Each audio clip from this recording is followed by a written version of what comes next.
As Los Angeles Times writer Jerry Crow noted, Tracy Lynn Curry, better known as the D.O.C, was riding high, literally and figuratively. A native of Dallas, Texas, he had moved to the LA area, lured by California dreams, and those dreams had now come to pass. The D.O.C's debut album had just been certified gold the month before. It had taken only 3 months to achieve that feat.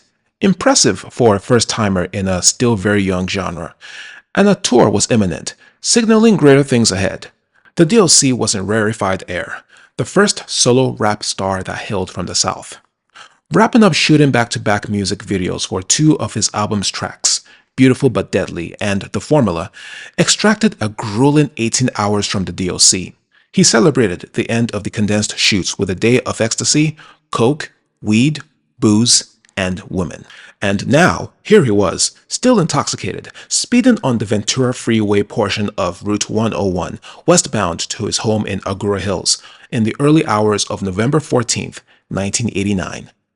Being signaled to pull over due to running a red light should have been a warning. But when you are a black man driving a sports car in the 1980s that managed to go scot-free after leading a pair of Beverly Hills cops on a mini speed chase, unsuccessfully hiding from said law enforcement and ending up joking and laughing with them and having them take pictures with you and your newly awarded plaques for your music sales, you can't help but think that you can get away with anything. Unfortunately for the D.O.C, luck wouldn't strike twice.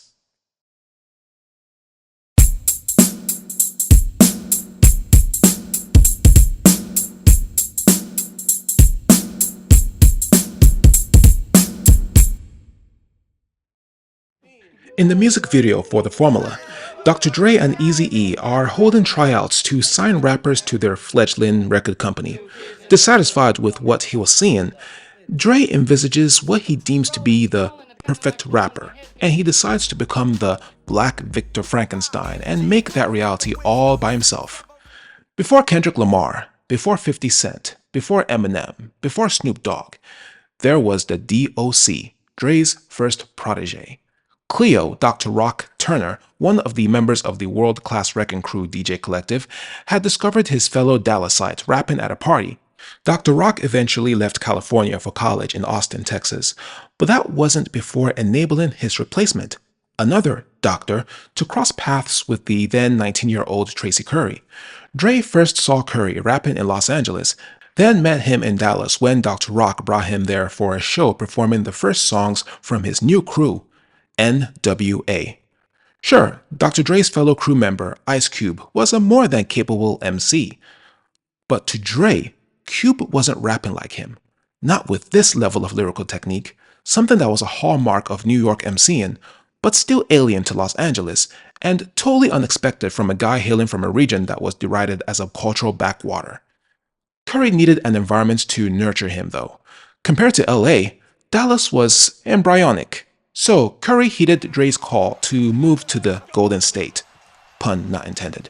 Plus, when the most exciting producer in the West Coast declares, "You're the shit," you might be compelled to believe it. It was in LA where Curry adopted the stage name Doc T after he thought he looked good in the lab technician coat of a sister of one of his rap buddies.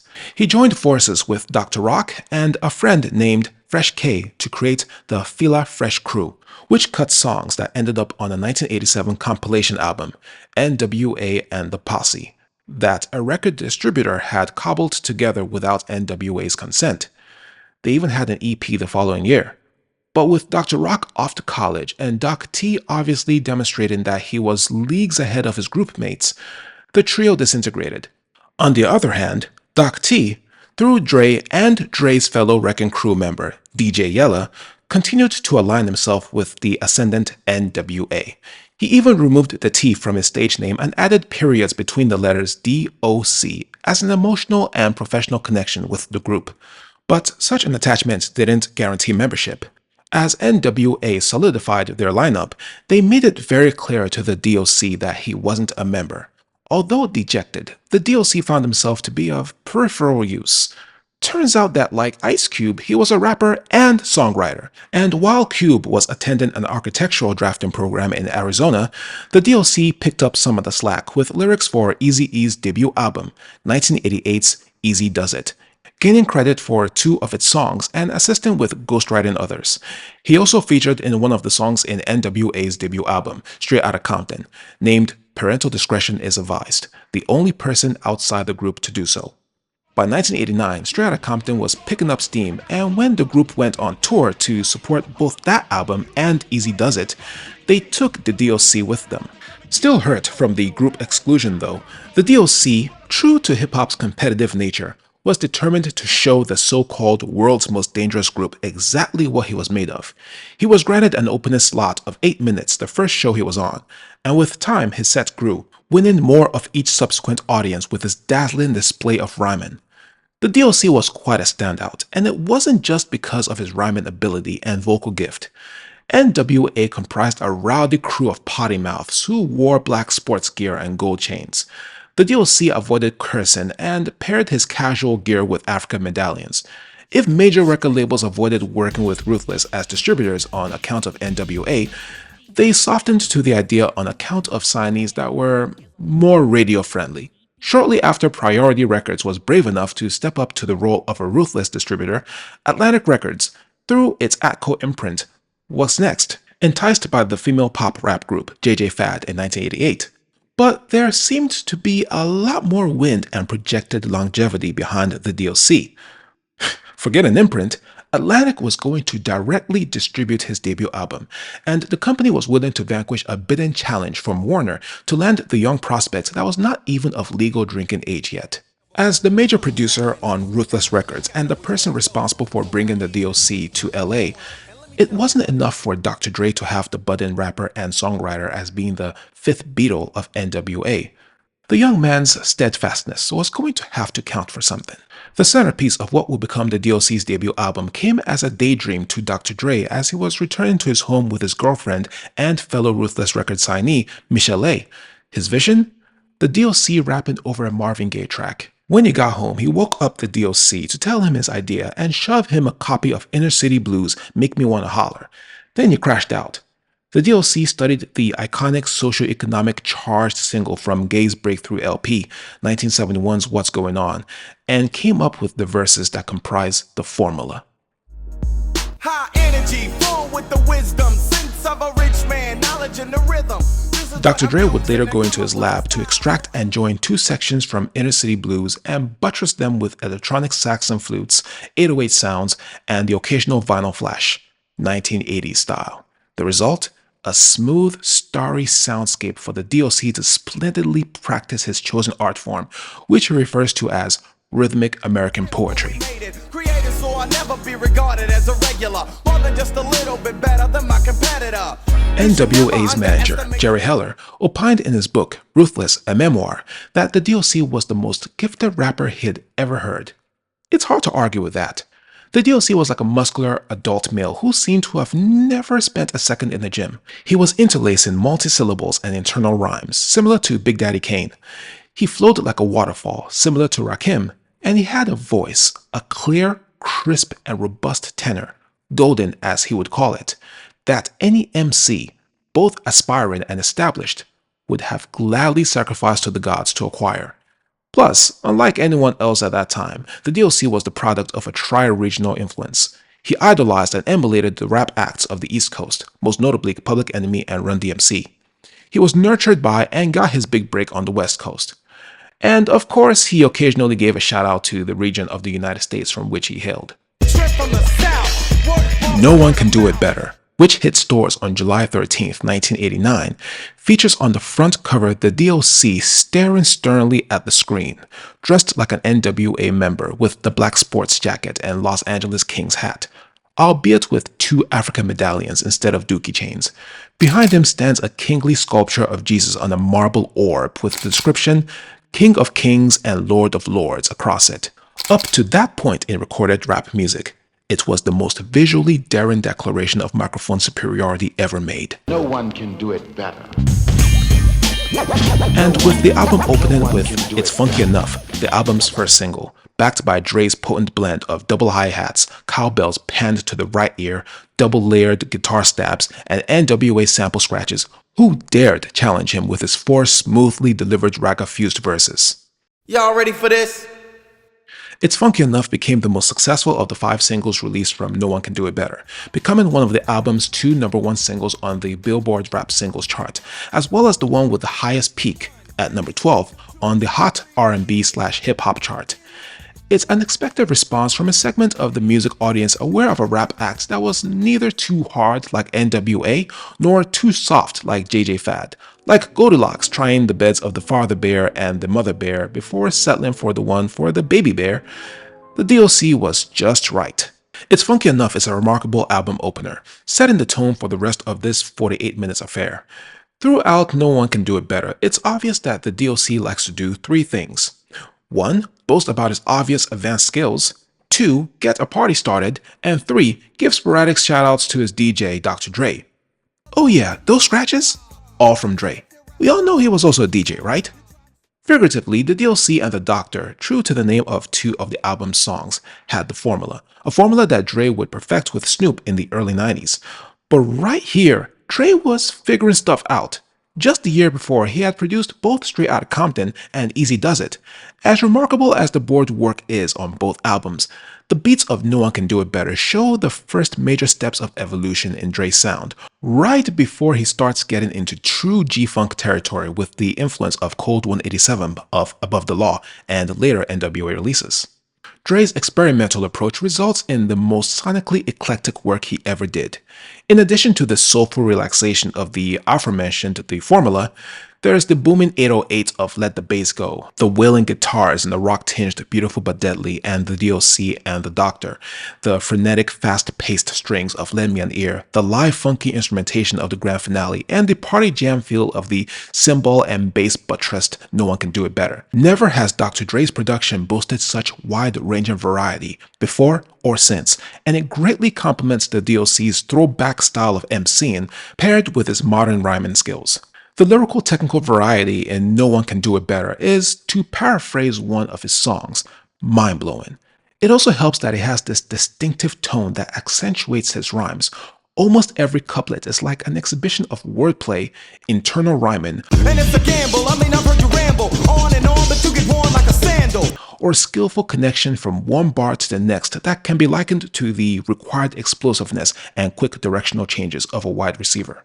Creating demonstrates I'm related to easy listening, but is a Christian and what you've been missing in exhibition. In the synthetic substitution-backed mind-blowing, the D.O.C flirts with tongue-twisting, and he's as adept in fast rapping as he is in keeping a normal pace, as evidenced by songs such as Whirlwind Pyramid, Lend Me an Ear, and Portrait of a Masterpiece. The latter is a 2.5-minute cyclone of beats and rhymes. The musical massacre of inadequate noise by the new authority, cause the majority of peers who hear will award superiority. Toward the end, the D.O.C hilariously pauses to catch his breath before he finishes the song off with 6 more bars. Hold on, Dre, stop the beat, let me catch my breath. Hey, yo, man, why you stopping? That was funky. To catch my breath. Even the skits are brilliant. The D.O.C takes 2 breaks, thus leading into 2 commercials, a concept that will spill over into N.W.A's EP the following year. The first one, named Commercial Blues, tacked in after the first 3 tracks, features the members of N.W.A playing the roles of some horny old men. The same men who had made their debut in Eazy-Does It, flirting with Michelle singing the blues. The second one, toward the end of the album, has MC Ren amping up the crowd while a band behind him interpolates Sly and the Family Stone's If You Want Me to Stay.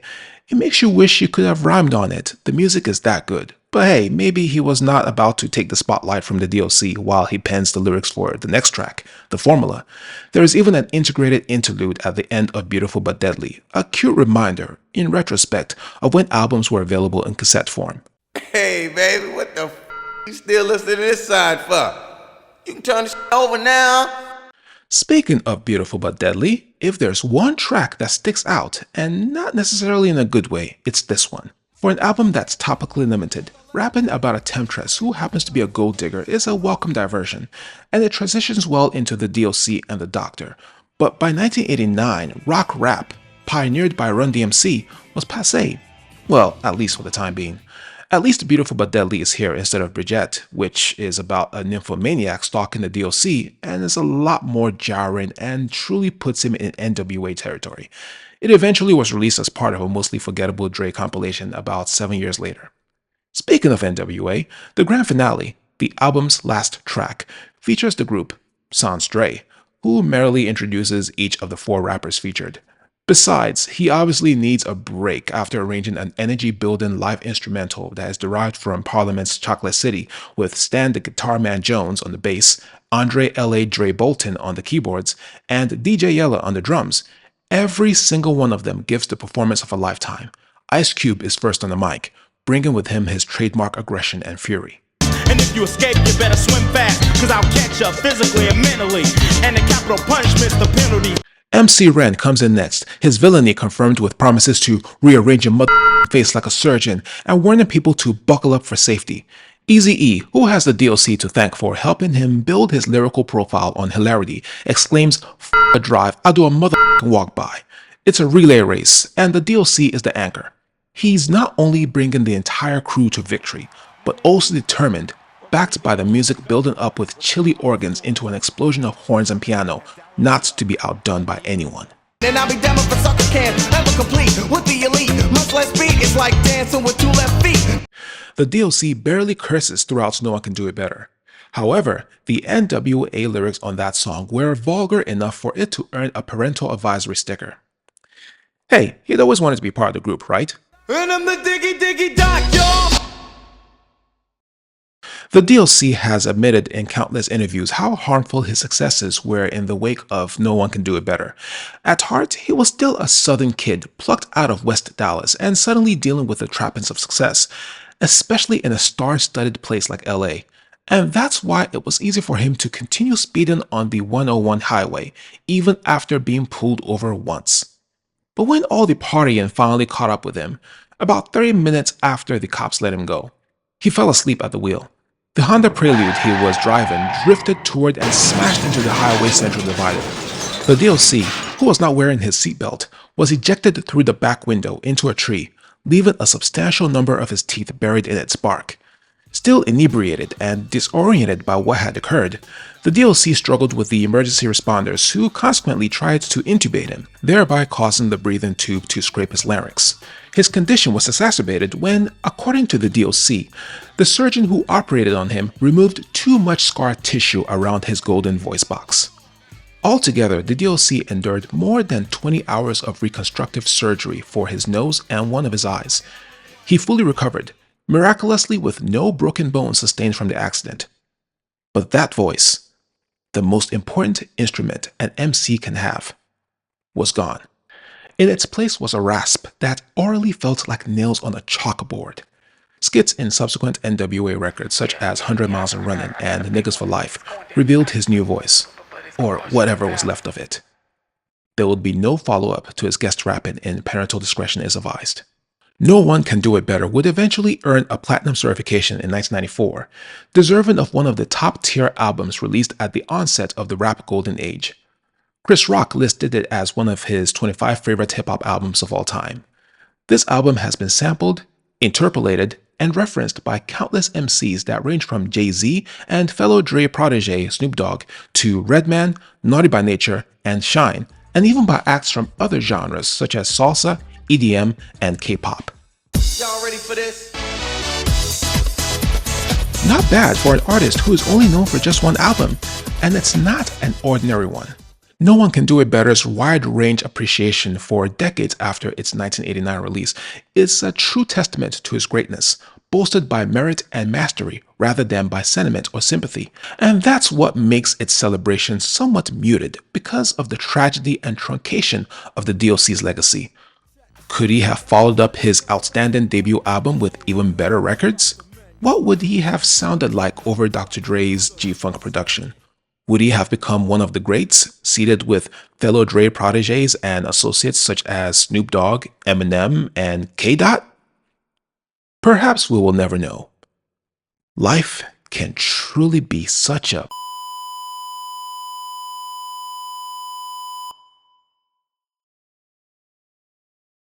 Thanks for watching. For those new here, welcome to Rap Perspective. For the Rappleheads, I greatly appreciate your support. Don't forget to like, comment on, and share this video, and make sure you subscribe to the channel. And I encourage everyone to watch, like, comment on, and share other videos on here. See you in the next video.